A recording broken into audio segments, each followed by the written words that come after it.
देखिए अभी जो हम एक टॉपिक लेके आ रहे हैं ये स्टोरेज डिवाइस का भाग है। Secondary storage. स्टोरेज मतलब संग्रह करने वाला दो गो होता है, एक प्राइमरी स्टोरेज और दूसरा सेकेंडरी स्टोरेज। तो अभी जो हम टॉपिक लेके आ रहे हैं, आपको जो समझाने जा रहे हैं टॉपिक, उसका नाम क्या है? Secondary storage device.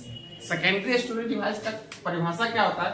A device that store the data और file permanently is called secondary storage device.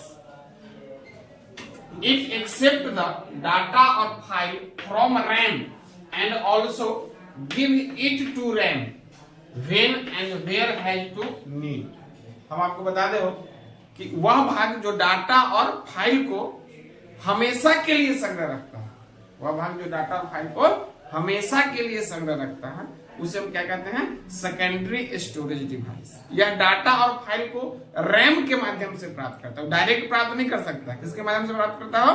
RAM. RAM क्या होता है जो हम आपको दूसरे में बताएं, इससे पहले हम रैम के बारे में बताएं कि रैम क्या होता है। तो यह डाटा और फाइल, यह मतलब कौन? सेकेंडरी स्टोरेज डिवाइस डाटा और फाइल को किसके माध्यम से प्राप्त करता है? रैम के माध्यम से। और इसे हमेशा रैम ही देता है, ये नहीं को डायरेक्ट ले लेगा। इसे हमेशा कौन देता हो? रैम ही देता है, जो उसके पास रहता है। जो किसके पास रहता हो?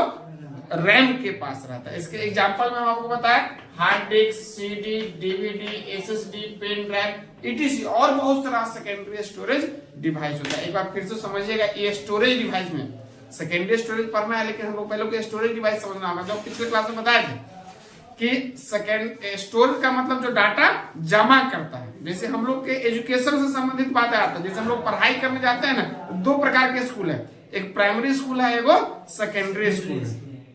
प्राइमरी स्कूल भी है और सेकेंडरी स्कूल है। प्राइमरी स्कूल में आप डायरेक्ट जाइएगा तो आपका एडमिशन हो जाता है, बट सेकेंडरी स्कूल में एडमिशन के लिए आपको प्राइमरी होते हुए जाना होता है, टीसी लेके जाना होता है। वही बात स्टोरेज डिवाइस में है कि सेकेंडरी स्टोरेज डिवाइस में डाटा हमेशा के लिए रहता है। जैसे सेकेंडरी स्कूल में जो सिखाया जाता है, जो मैथ हमको बताया जाता है 9th 10th 8th में, वो हमेशा के लिए इंटर लेवल में भी वही बात काम होता है। तो सेकेंडरी स्टोरेज डिवाइस में जो डाटा रहता है हमेशा के लिए रहता है, और ये रैम के माध्यम से प्राप्त करता है। मतलब जो प्राइमरी से होके आ रहा है, डायरेक्ट नहीं आता, उसे हम लोग क्या बोलते हैं? Secondary storage device. Storage device में कोई दिक्कत नहीं होगा, दोनों स्टोरेज डिवाइस समझ गए हम लोग। इससे पहले प्राइमरी समझे थे और अभी क्या हम समझे हैं? सेकेंडरी। सेकेंडरी स्टोरेज डिवाइस का एग्जांपल भी बता दिए, जैसे हार्ड डिस्क होता है, सीडी, वो जो चक्का वाला आता था, अब धीरे धीरे इसका उपयोग समाप्त हो रहा है। हाँ, डीवीडी, डीवीडी भी उसी में 12 GB का होता है। अभी सबसे नया ट्रेंडिंग में एसएसडी है, जो फास्ट काम करता है। हार्ड डिस्क का एक फास्ट रूप है।